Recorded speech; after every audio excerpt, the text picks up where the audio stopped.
पश्चिमी उत्तर प्रदेश का ये सहारनपुर जिला है और आज हम आए हैं वरिष्ठ सपा नेता कार्तिकेय राणा के आवास पर, जहां पर पिछले दिनों ब्लॉक प्रमुख के जो चुनाव हुए थे, देवबंद से इनकी पत्नी नीतिशा सिंह राणा जो है प्रत्याशी थी समाजवादी पार्टी की, लेकिन कुछ चीजें इस तरह से की गई हैं कि निष्पक्ष चुनाव नहीं हुआ है। उसी को लेकर इन्होंने अब जो है कोर्ट का दरवाजा खटखटाया है ताकि इंसाफ मिल पाए। जिस तरह से वहां पर चुनाव की काउंटिंग की गई और उसमें इनकी पत्नी जो है करीब 52-50 से ऊपर के विजयी हो रही थी, उतने उनको मत वहां पर मिल रहे थे, लेकिन जो प्रशासन की मंशा थी कि सत्ताधारी नेताओं को जो है जितवाने की बात चल रही थी, उसी का वहां पर विरोध भी हुआ, लाठीचार्ज भी पुलिस के द्वारा किया गया। वो सारी घटना जो है वहां पर घटी, उसी को सारा इन्होंने जो है वहां पर धरना भी दिया, बैठ भी गए धरने पर,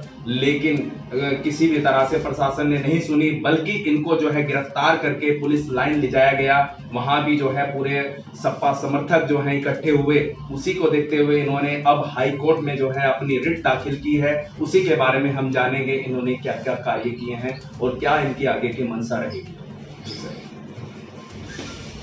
आपके द्वारा जो चुनाव हुआ था, उसमें जो आरोप लगाए गए थे, उसके बारे में आपने अब कोर्ट का दरवाजा खटखटाया, उसमें आपने क्या काम किए?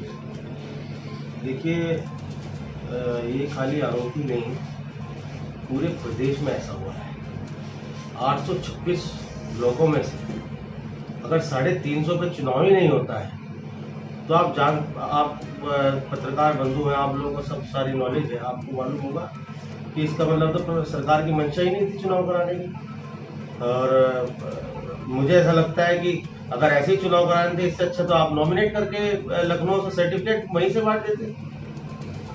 और हमारे प्रकरण में तो ये हुआ कि 10 तारीख को चुनाव की मतगणना थी और मतगणना के दौरान सुबह से ही हमारे साथ उन्होंने इस तरीके का व्यवहार करा। कैंडिडेट प्रत्याशी के साथ मेरी वाइफ नीतिशा राणा वहाँ पे थी अकेली, और दूसरे प्रत्याशी के साथ कम से कम 40 लोग थे। उन्हें एंट्री कैसे दी गई? दूसरा, हमारे पास 76 वोट्स थी और जो हमारे सामने प्रतिद्वंदी थे उनके पास 26 वोट थी। आप 40-50 वोट गई कहाँ? जितने भी क्षेत्र पंचायत सदस्य जिन्हें वोट करनी थी, चुनाव के बाद तक भी कोई शपथ में नहीं जा रहा है। सारे के सारे क्षेत्र पंचायत सदस्य आज भी हमारे साथ हैं और एक मत का ये अधिकार तो बच रहा है सरकार ने जो हमें दे रखा है। अगर उसे भी छीन लेंगे तो फिर तो कुछ भी नहीं है। एसडीएम देवबंद ने ये बात कही है कि सारा जो चुनाव हुआ है वो सीसीटीवी कैमरे की फुटेज में हुआ है। क्या वो फुटेज भी उन्होंने आपको दिखाई? हमने जो हमारे एसडीएम साहब हैं और जो हमारे जिले के मजिस्ट्रेट हैं डीएम साहब हैं, हमने उनके पास भी गए, हमने उनके पास भी गुहार लगाई, उनसे भी हमने सीसीटीवी फुटेज मांगी, वीडियोग्राफी मांगी। आज मैं पत्रकार बंधुओं के माध्यम से, दैनिक भास्कर बहुत बड़ा नाम है और आप लोग सच दिखाते हैं, आप लोगों के माध्यम से इतनी बात कहना चाहता हूँ, सीसीटीवी और जो वीडियोग्राफी है उसे सार्वजनिक कर दीजिए। हम याचिका भी दायर नहीं करेंगे, हम कोर्ट में अपनी परसुएंस भी नहीं करेंगे, आप सार्वजनिक कर दीजिए। जो भी इसमें दिखेगा हम मान लेंगे। हमारी वाइफ वहाँ अंदर थी, सीसीटीवी कैमरास बीच बीच में बंद किए गए, वीडियोग्राफी बंद करी गई। 50 वोट कैसे खपाई इस सरकार ने, मैं पूछना चाहता हूँ आप लोगों के माध्यम से इन अधिकारियों से। ये जो चुनाव होता है, देखिए चुनाव प्रक्रिया ऐसी है, जनता चुनती है, जनता के लिए जनता का प्रतिनिधि बनकर ब्लॉक प्रमुख काम करते हैं। और अगर ये लोग चुनाव प्रक्रिया को ही खत्म कर देंगे तो फिर लोकतंत्र कहाँ बचेगा? अपने आप में बहुत बड़ी चुनौती है हमारे लिए भी, आपके लिए, पूरे देश की जनता के लिए। अगर इस तरीके का व्यवहार, इस तरीके की नीति ये लोग चुनाव में अपनाएंगे तो आने वाले समय मुझे नहीं लगता कि उत्तर प्रदेश या हिंदुस्तान में चुनाव कभी होगा दोबारा। सहारनपुर जिले में जो है सभी ब्लॉकों में जो है भाजपा के कैंडिडेट जीत पाए हैं, केवल एक ब्लॉक में जो है बसपा का कैंडिडेट जीत पाया है, जबकि जनाधार जो है बसपा, सपा और भाजपा का पूरा है। तो इसमें क्या आप कहेंगे कि क्या हुआ है सर?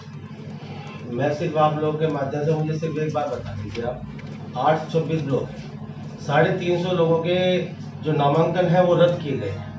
क्या 350 लोग जिनके नामांकन रद्द किए गए उनमें एक भी भारतीय जनता पार्टी का कैंडिडेट था? अगर स्टेट इलेक्शन कमीशन, जो हम चुनाव आयोग जिसके ऊपर सब कुछ निर्भर रहता है, जो इंडिपेंडेंट एजेंसी मानी जाती है हिंदुस्तान में, क्या उसने इस बात का संज्ञान क्यों नहीं लिया कि 350 जितने नामांकन रद्द किए गए उत्तर प्रदेश में, उनमें से भारतीय जनता पार्टी का एक भी प्रत्याशी क्यों नहीं था? सारे विपक्षी क्यों थे? पहली। और दूसरी, जिस तरीके से इन लोगों ने इस बार ऐसा किया, 50% जो नामांकन है वो रद्द किए गए। क्या 350 लोग जिनके नामांकन रद्द किए गए उनमें एक भी भारतीय जनता पार्टी का कैंडिडेट था? अगर स्टेट इलेक्शन कमीशन, जो हम चुनाव आयोग जिसके ऊपर सब कुछ निर्भर रहता है, जो इंडिपेंडेंट एजेंसी मानी जाती है हिंदुस्तान में, क्या उसने इस बात का संज्ञान क्यों नहीं लिया कि 350 जितने नामांकन रद्द किए गए उत्तर प्रदेश में, उनमें से भारतीय जनता पार्टी का एक भी प्रत्याशी क्यों नहीं था? सारे विपक्षी क्यों थे? पहली। और दूसरी, जिस तरीके से इन लोगों ने इस बार ऐसा किया, 50% से ज्यादा सीटों पर आप चुनाव ही नहीं होने दे रहे हैं, तो आगे की प्रक्रिया तो खत्म ही हो जाती है ना। आगे फिर चुनाव लड़वाने की, ये ढकोसलेबाजी करने की, ढोंग करने की कि चुनाव हो रहा है, पूरी ईमानदारी से हो रहा है, पूरी निष्पक्षता से चुनाव हो रहा है, ये क्या जरूरत है? आप सीधे लखनऊ में बैठ के, योगी जी की सरकार है, आप 7 कालिदास मार्ग से अपना वहीं से अपना लोगों को लेटर बांटिए या सर्टिफिकेट दीजिए कि आप ब्लॉक प्रमुख है फलाने ब्लॉक के, चुनाव हम नहीं करा रहे हैं। तो इस तरीके की प्रक्रिया उत्तर प्रदेश में चल रही है। आगे की क्या रणनीति अब आपकी रहेगी? देखिए, हमने हाई कोर्ट में जब हमें कहीं न्याय नहीं मिला, हम अधिकारियों पे गए, नेताओं पे गए, हमने स्टेट इलेक्शन कमीशन को मेल के थ्रू मैसेज किया, अपनी बात बताई और बाय पोस्ट भेजा गया।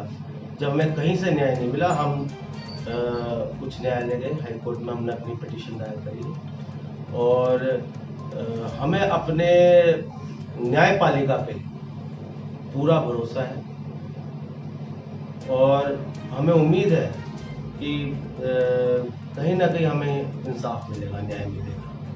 10 तारीख को जब मतगणना चल रही थी और जब हमें मालूम पड़ा कि 3 बजे काउंटिंग करने का समय होता है, जो हमारे स्टेट इलेक्शन कमीशन ने गाइडलाइन जारी करी थी, और जब लेट होने लगा, हमारी मतगणना लगभग 5 बजे शुरू हुई और 6:30 बजे 7 बजे खत्म हुई। पूरे 11 ब्लॉकों के 10 ब्लॉक की बचे हुए मतगणना करने के बाद पूरी फोर्स बुलाई गई। लगभग 1500 से 1,500 से ज़्यादा पुलिसकर्मी, अर्धसैनिक बल, RAF, PSC वहाँ पे बुलाई गई।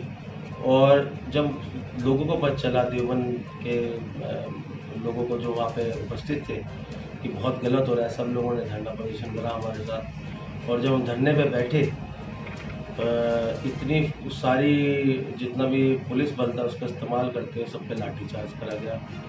मैं आप लोगों के माध्यम से उन लोगों के लिए न्याय मांगना चाहता हूँ जिनको चोट आई है। बहुत सारे लोग ऐसे हैं जिनके स्कल फ्रैक्चर, बहुत सारे लोग ऐसे हैं जिनकी हड्डियाँ टूटी हुई, सैकड़ों लोग हैं ऐसे जिनकी हड्डी टूटी हुई है, पैर की, हाथ की, सर की। और कुछ लोग ऐसे हैं जो ज़िंदगी भर के लिए उनकी ज़िंदगी पूरी ख़राब हो गई है।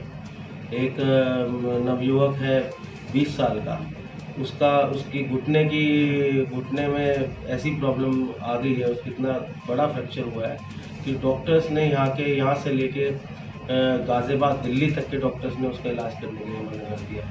तो आप लोगों के माध्यम से इन लोगों के लिए न्याय मांगना चाहता हूँ। तो यहाँ पर एक बड़ा सवाल ये भी उठता है कि सब जगह जो है 5 बजे तक काउंटिंग पूरी कर ली गई है, लेकिन देवबंद के अंदर काउंटिंग जो है 5:30-6 बजे तक चलती रही। वहां एक आक्रोश पनपा, जहां पर कार्तिकेय राणा के जो समर्थक थे वो आक्रोशित हुए, जिस पर पुलिस ने पूरी लाठियां भांजी हैं। और जिस तरह से कार्तिकेय राणा ने बताया है कि उनको इतनी गंभीर चोटें आई हैं, कुछ लोग तो इतने गंभीर अवस्था में हैं कि उनके इलाज भी सहारनपुर जिले में ना होकर बाहर के जिलों में कराए जा रहे हैं। सहारनपुर से दैनिक भास्कर के लिए प्रशांत वर्मा, मोनू कुमार की खास रिपोर्ट।